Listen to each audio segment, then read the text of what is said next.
देखिए, अभी तो पैगाम यही है कि नफरत छोड़ो भारत जोड़ो जो सारे देश में चल रहा है, क्योंकि सबसे ज़्यादा जो ज़रूरत है वो है कौमी एकजुटती की। अगर कौम आपस में कौमें बढ़ जाएंगी और मज़हब की बुनियाद पर हो या ज़ात की बुनियाद पर हो या ज़बान की बुनियाद पर हो, तो इस मुल्क की सालगिरह खतरे में हो जाएगी। कौम कौम कौम कर को बोल रही ना, तारिक अनवर साहब से मैं पूछ रहा हूँ, तुम्हें वो इदारा बना ले को, उतनी तुम्हारी दिल्ली में हुकूमत नहीं है।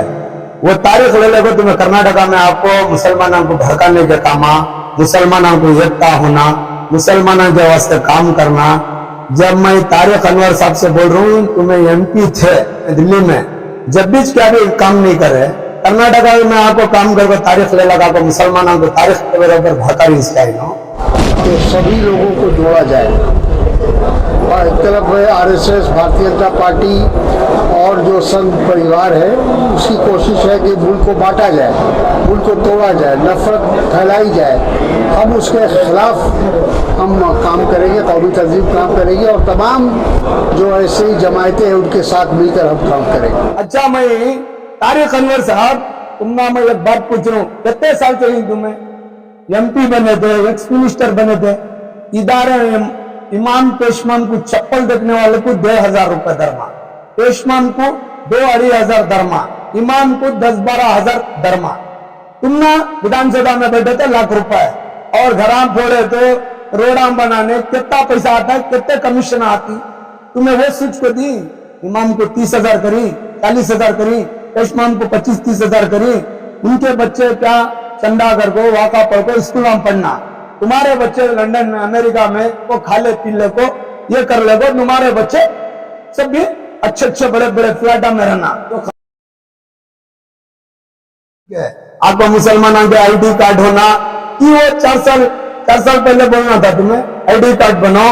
नसीर अहमद साहब से पूछ रहा हूँ, तुम्हें कोलार वाले ना 4-5 साल से काम लेते, 3 साल से काम लेते आईडी कार्ड बनाओ, आईडी कार्ड। अब 3 महीने इलेक्शन रख ले तो आईडी कार्ड बनाओ, आईडी कार्ड बनाओ। आईडी तुम्हें रख लो, कार्ड हमें बनाती। अस्सलाम वालेकुम रहमतुल्लाहि व बरकातुहू। आज 2 बजे मुझे भी मालूम हुआ कि दारुल इस्लाम में मीटिंग हुई कर को, वहाँ कांग्रेस दिल्ली से आए थे, ये एक्स मिनिस्टर एमपी मुसलमान। आज वो मुझे भी 5-6-7 बजे मालूम हुआ कि मीटिंग चल रही है कर को।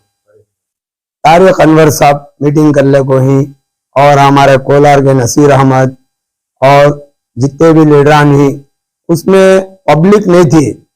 ये आज पूरे कर्नाटका के मुसलमानों को सब भी मालूम कि मुसलमान के ऊपर हिंदुस्तान के अंदर कितने परेशानियां आए, ये 2-3 साल के अंदर कितने परेशानियां आए, सब मालूम है। मैं तारिक अनवर साहब से पूछना चाह रहा हूँ, नसीर अहमद साहब से पूछना चाह रहा हूँ, वहां जितने भी पूरे कांग्रेस के लीडर थे, जो हिजाब का मामला आया, कहां गए थे तारिक अनवर साहब? बोलो, आप दिल्ली में थे, सोनिया गांधी को क्या पल्लो उड़ाने गए थे? नहीं, मुसलमानों को हिजाब हटाने गए थे तुम्हें। आज आको कर्नाटका में इलेक्शन के बारे में मैं तारीख सब मुसलमान एक होना, 2018 का इलेक्शन में आसिफा के गलाटे में पूरे मुसलमान आलिमा उलमाया एक खो डाले। क्या करे तुम्हारे लीडर? कांग्रेस के जो 16 एमएलए जो सिरामैया साहब भेजे, जो बिकाए मुंबई में रखो, कौन सा एमएलए कितने पैसे खाली शो करने गए, कुमारस्वामी को उतारेंगे कर को वहां गए तो उनके एमएलए बिक गए।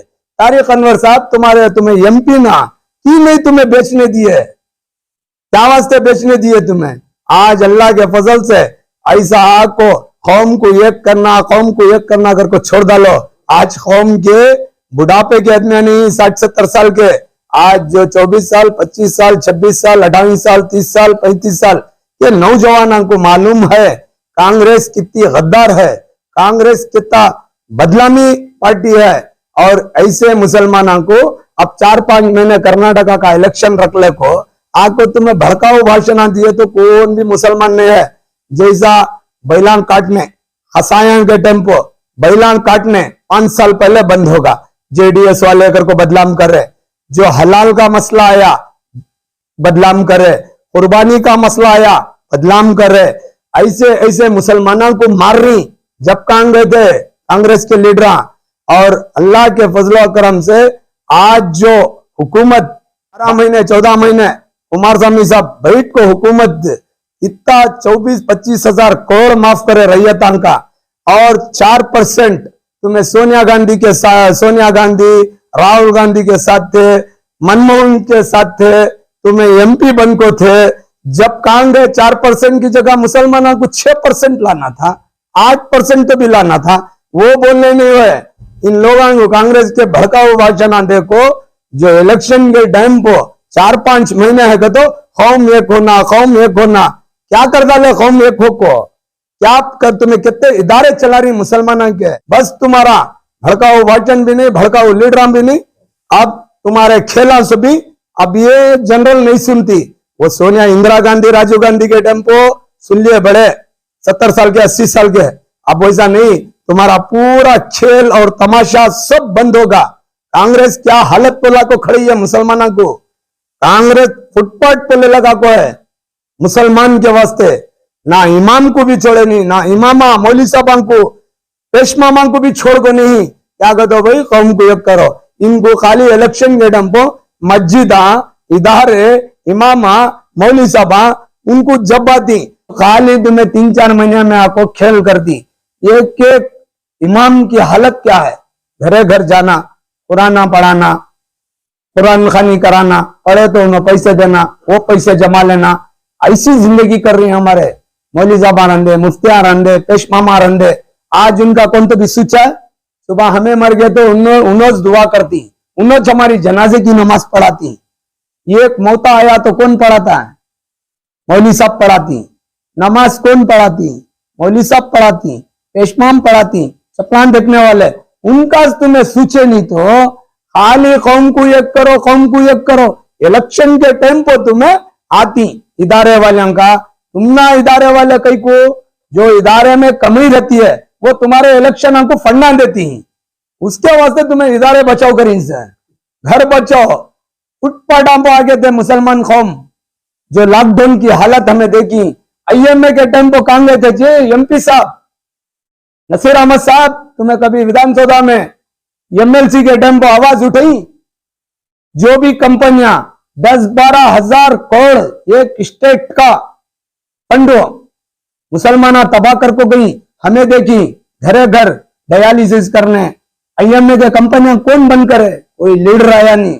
आज तुम्हें आपको 4-5 महीने है इलेक्शन का, तो हमको मौली साहब को जमा दी, तुम्हारे बच्चा के घर बिल्डिंग बनते जाओ।